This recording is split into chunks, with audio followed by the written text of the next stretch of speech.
2023 fut sans conteste une année extraordinaire pour l'œuvre d'Orient.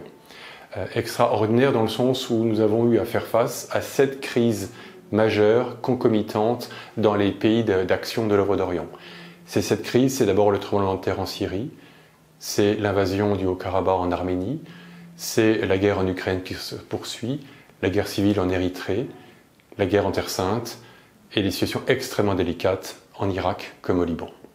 Donc une année compliquée pour toutes ces populations qui ont adressé à l'œuvre d'Orient un appel au secours auquel il a fallu faire face, bien évidemment, du mieux que nous pouvions.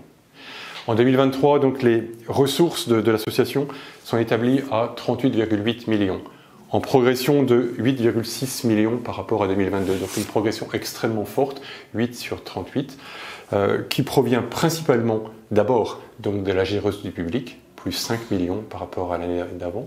Ensuite, à hauteur de 3 millions, donc des contributions non liées à la générosité du public, c'est-à-dire le mécénat, les contributions financières, les fonds de dotation, les fondations, mais également en provenance donc, des subventions, des concours publics, à hauteur de 1,5 million.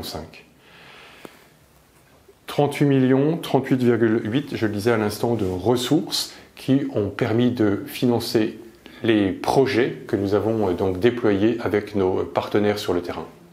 Ces projets sont élevés l'an dernier, nos missions sociales, à 31 millions, en progression de 5,7 millions par rapport à 2022, ce qui est une progression de 23%, en rapport bien évidemment avec les appels au secours qui nous ont été adressés.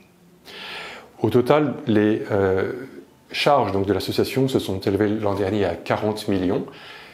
40 millions de charges, 38,8 millions de ressources, donc nous avons dégagé un déficit d'1,2 million.